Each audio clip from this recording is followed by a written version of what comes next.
సమాచారాన్ని ఈరోజు కమిషన్కు అందించడం జరిగింది.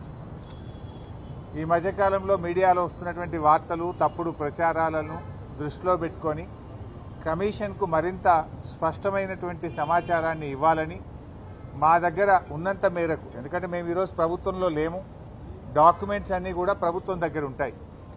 మేము చీఫ్ సెక్రటరీ గారికి, జీఏడీ సెక్రటరీ గారికి కూడా, ఇరిగేషన్ సెక్రటరీకి కూడా నేను లేఖ రాశాను. ఇన్ఫ్యాక్ట్ నాకు ఆ రోజుల్లో తీసుకున్న కేబినెట్ నిర్ణయాలు కానీ, ఆ రోజుల్లో తీసుకున్న కేబినెట్ నోటు కానీ, డిపార్ట్మెంట్కి సంబంధించిన సమాచారం అంతా కావాలని చీఫ్ సెక్రటరీకి, జీఏడీ సెక్రటరీకి, ఇరిగేషన్ సెక్రటరీకి ముగ్గురికి కూడా లేఖ రాశాను. కానీ వారి నుంచి స్పందన రావడం లేదు.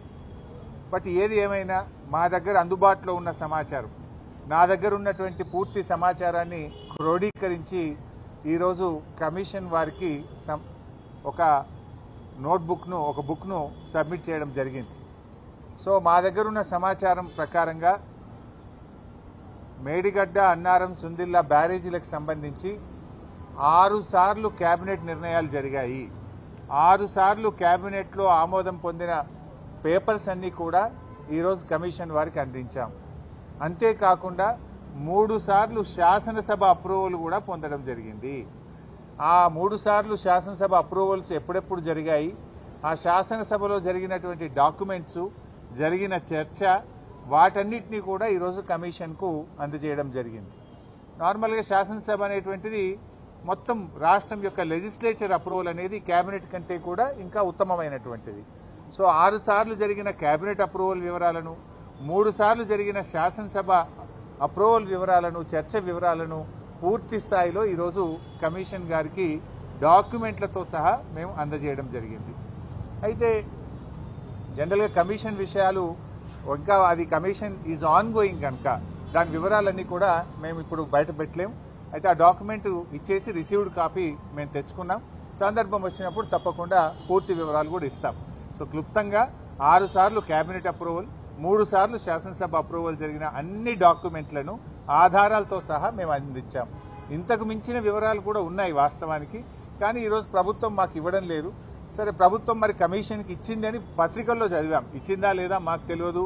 అందులో ఎంతవరకు దాచారు, ఎంతవరకు ఇచ్చారు, వీ డోంట్ నో. వాస్తవానికి ఆ సమాచారం కూడా నేను అడిగాను. మొన్న ఇరిగేషన్ సెక్రటరీ గారికి కూడా కమిషన్కు మీరు అందించిన సమాచార వివరాలు అందించండి అని ఇచ్చాం. నిజంగా మీరు ట్రాన్స్పరెంట్గా ఉండదలుచుకుంటే సెట్ మాకు ఇవ్వండి. ఇవ్వడానికి ఎందుకు సంకోచిస్తూ ఉన్నారు? You give all the details. ఇచ్చినట్టయితే మరింత పారదర్శకంగా ఉంటుంది కదా. మా అనుమానం ఏంటంటే వీళ్ళు అసలు కమిషన్కు పూర్తి స్థాయిలో వివరాలు ఇస్తున్నారా లేదా, వాళ్ళకు అవసరమైన మేరకే ఇస్తూ ఏమైనా తప్పుదో పట్టిస్తున్నారనే అనుమానాలు మాకున్నాయి. అవి నివృత్తి కావాలంటే ఆ కాపీ అంతా మాకు ఇవ్వండి. ఎందుకంటే ఆ రోజు జరిగిన నిర్ణయాలు, కేబినెట్ నోట్స్ అన్నీ కూడా మాకు అందించండి అని చెప్పి నేను లేఖ రాశాను. ఇస్తే మంచిది, ఇవ్వకపోయినా పర్వాలేదు. బట్ మా దగ్గర ఉన్న సమాచారాన్ని మాత్రం కమిషన్కు పూర్తి స్థాయిలో మేము అందించడం జరిగింది. ఇకపోతే నిన్న ముఖ్యమంత్రి గారు పీపీటీ పెట్టారు. మొన్న ముఖ్యమంత్రి గారు మాట్లాడిన దాని మీద డీటెయిల్గా మళ్ళీ త్వరలో కూడా మేము మా పార్టీ తరఫున పీపీటీ పెడతాం, వివరాలు కూడా అందిస్తాం. బేసిక్గా చెప్పాలంటే ముఖ్యమంత్రి గారు నిన్న మాట్లాడినటువంటి విషయాలు అవన్నీ కూడా గమనిస్తూ ఉంటే ప్రజాభవన్లో ఏదైతే పవర్ పాయింట్ ప్రజెంటేషన్ ముఖ్యమంత్రి గారు నిన్న ఇచ్చారో దాన్ని బట్టి చూస్తే 50 ఏండ్ల కాంగ్రెస్ పాలనలో కాంగ్రెస్ పార్టీ చేసిన ద్రోహాలను కవర్ పాయింట్ ప్రజెంటేషన్ లాగా, ఆ ద్రోహాలను కప్పిపుచ్చడానికి అది పీపీటీ కాదు, అది కవర్ పాయింట్ ప్రజెంటేషన్ లాగా మాకు కనపడ్డది. ఎందుకంటే ద్రోహాలకు మారుపేరు కాంగ్రెస్ పార్టీ. ఉన్న తెలంగాణను ఆంధ్రలో కలిపింది కాంగ్రెసే, నీళ్లలో తెలంగాణకు అన్యాయం చేసింది కాంగ్రెసే, వందలాది మంది యువకులను పొట్టనబెట్టుకున్నది కాంగ్రెసే. సరే, ముఖ్యమంత్రి గారు మాట్లాడిన తీరు అదంతా చూస్తూ ఉంటే 2 విషయాలు చాలా స్పష్టంగా మనకు కనబడతాయి. ఒకటేమో అజ్ఞానం, రెండవదేమో అతి తెలివితేటలు. ఒక రకంగా బాధతో చెప్తున్నాను, నేను ఏదో విమర్శించాలని చెప్పట్లేదు, రాజకీయాల కోసం మాట్లాడతలేదు. ఇప్పుడు నేను మాట్లాడేది కమిషన్కి సంబంధం లేదు, కమిషన్ని క్లోజ్ చేసిన. ఎందుకంటే కమిషన్ ఉన్నప్పుడు ఎక్కువ వివరాలు కమిషన్ పరిధి దాటి మాట్లాడకూడదు. What I'm talking is related to CMs PPT. So ఒకటి అజ్ఞానం, 2 అహంకారం. అహంకారంతో కూడినటువంటి అజ్ఞానము, అహంకారంతో కూడినటువంటి అతి తెలివి. ఏంటి, మేము ఏం చెప్పినా ప్రజలు నమ్ముతారు, మేము అబద్దాలు మాట్లాడినా ముఖ్యమంత్రిగా కుర్చీలో కూర్చున్నా కదా, జనాన్ని నమ్మిస్తా అని ముఖ్యమంత్రి గారు అనుకుంటున్నారు. సో రెండు విషయాలు, చాలా వివరాలు ఉన్నాయి కానీ సింపుల్గా 2-3 విషయాలు మాత్రమే చెప్తాను. ఒకటి 299, 512 ఇది శాశ్వత ఒప్పందం చేసుకున్నారని పదే పదే ఒక అబద్దాన్ని 100 సార్లు చెప్తే నిజమైద్దనే విధంగా రేవంత్ రెడ్డి గారు, ఉత్తమ్ కుమార్ రెడ్డి గారు వ్యవహరిస్తూ ఉన్నారు. బాధ కలిగేది ఏంటంటే తాత్కాలిక నీటి వినియోగానికి, నీటి పంపకానికి తేడా లేకుండా ఈ రేవంత్ రెడ్డి గారు మాట్లాడుతూ ఉన్నారు.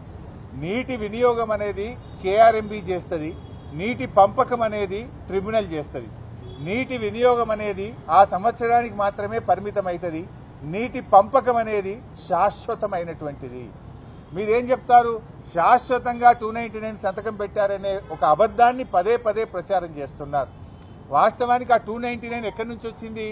ఉమ్మడి ఆంధ్రప్రదేశ్లో నాటి కాంగ్రెస్ పాలకులు కృష్ణానది పరివాహక ప్రాంతంలో ఇదే జానారెడ్డి, ఉత్తమ్ కుమార్ రెడ్డి, కోమటిరెడ్డి వెంకటరెడ్డి లాంటి చేతగాని కాంగ్రెస్ నేతల వల్ల, వీళ్ళ పెదవులు మూసుకోవడం వల్ల ఆనాడు కేవలం 299 టీఎంసీలు మాత్రమే తెలంగాణ ప్రాజెక్టులకు కేటాయించడం జరిగింది.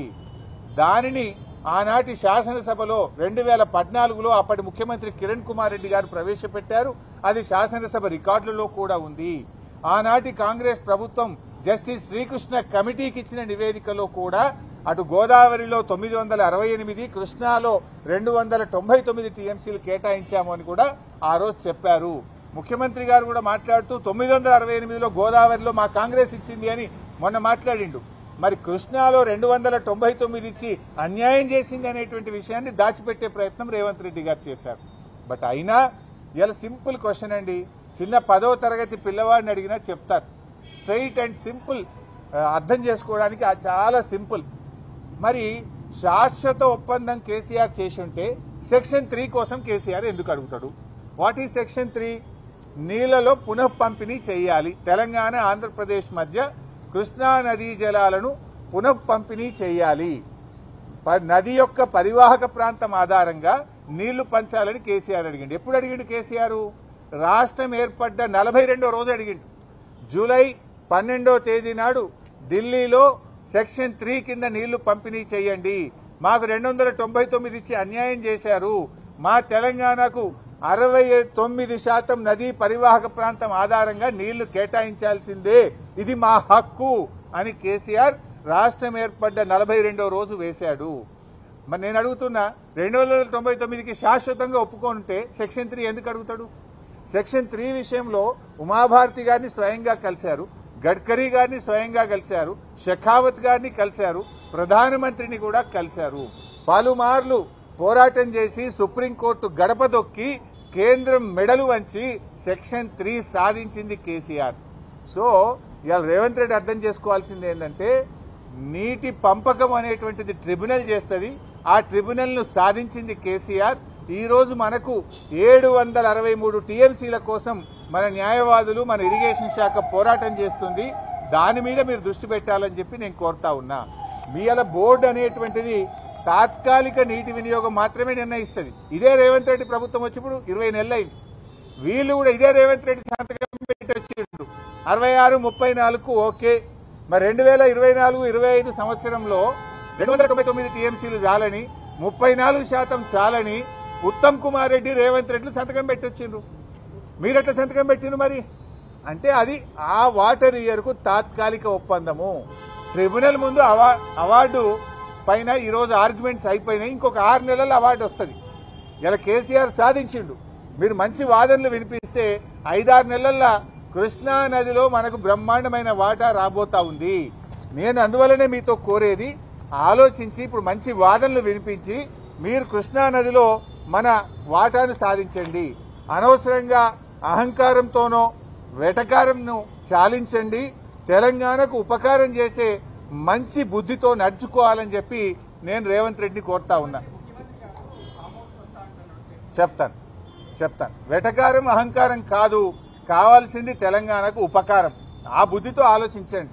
నేను సింపుల్ గా అడుగుతున్నాండి. అజ్ఞానం అనే ఒక మాట అన్న రేవంత్ రెడ్డి, చాలా పెద్ద మాట అనకూడదు, కానీ నిజంగా బాధతో అంటున్నా. ఎందుకు అజ్ఞానంతో మాట్లాడారు చెప్పాలా? మీరు కూడా వీడియో ప్రజెంట్ చేయండి, ఇంకోసారైనా తప్పు చేయడు. ఆయన పాత వీడియోలు మాట్లాడినవి చూపించండి, ఇప్పుడు నేను మాట్లాడింది చూపించండి. ఏం మాట్లాడింది రేవంత్ రెడ్డి? మొదటి రోజు గోదావరిలో 1000 ఇచ్చేసాయి, కృష్ణాలో 500 ఇచ్చి చంద్రబాబు నాయుడు నీ ఇష్టం ఉన్నది నీళ్ళు తీసుకపో, 1000 ఇచ్చేసాయి, 500 ఇచ్చి నీ ఇష్టం బుద్ధునంత రాసుకపో, కృష్ణానదిని దోచుకో అని చెప్పి ఆయనకు బ్లాంకెట్ సర్టిఫికేట్ ఇచ్చిండు రేవంత్ రెడ్డి. అది అజ్ఞానంతో మాట్లాడినటువంటి మాట. ఎందుకు ఈ మాట అంటున్నా? గోదావరిలో 968 కాదు, వరద జలాల్లో 1958 టీఎంసీల హక్కు ఉన్నది. 2918 టీఎంసీలు గోదావరిలో తెలంగాణకు రావాలని కేసీఆర్ ఆ రోజు మాట్లాడినరు. 2918 రావాలని కేసీఆర్ అడిగితే రేవంత్ రెడ్డి 1000 చాలు, ఇక చంద్రబాబును మొత్తం తీసుకపో అన్నాడు. ఎప్పుడైతే ఈ విషయాలు నేను బయట పెట్టినో తన అజ్ఞానాన్ని గ్రహించి నాలుక ఖర్చుకొని రేవంత్ రెడ్డి ఇప్పుడు నిన్నేం మాట్లాడతాడు అంటే, లేలే వరద జలాల్లో మా వాటా ఉన్నది, అందులో కూడా మేము మాకు ఇయ్యాలి కదా నువ్వు అని ఎప్పుడు మాట్లాడిండు? ఆయన అజ్ఞానాన్ని మేము బయట పెట్టి, అయ్యా కేసీఆర్ 918 అడిగిండు, నువ్వు 1000 అడిగినావు, ఇది తెలంగాణకు అన్యాయం అని చెప్పి నేను డాక్యుమెంట్లు బయట పెడితే ఆయన అజ్ఞానాన్ని సవరించుకునే ప్రయత్నం చేసిండు. కృష్ణాలో కూడా ఏమంటాడు, 500 చాలని రేవంత్ రెడ్డి అన్నాడు. ఉత్తమ్ కుమార్ రెడ్డి నిన్న మాట్లాడినప్పుడు ఏమన్నాడో చూడండి.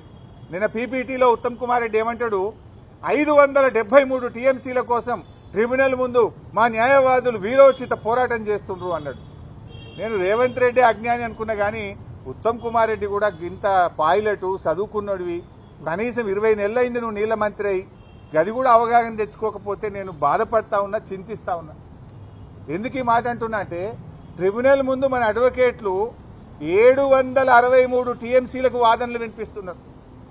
తెలంగాణ హక్కు 763 టీఎంసీలని ట్రిబ్యునల్ ముందు కృష్ణానది హక్కుల కోసం మన న్యాయవాదులు, మన ఇరిగేషన్ శాఖ పోరాటం చేస్తే 500 చాలని ముఖ్యమంత్రి అంటాడు, 573 చాలని నీళ్ల మంత్రి అంటాడు.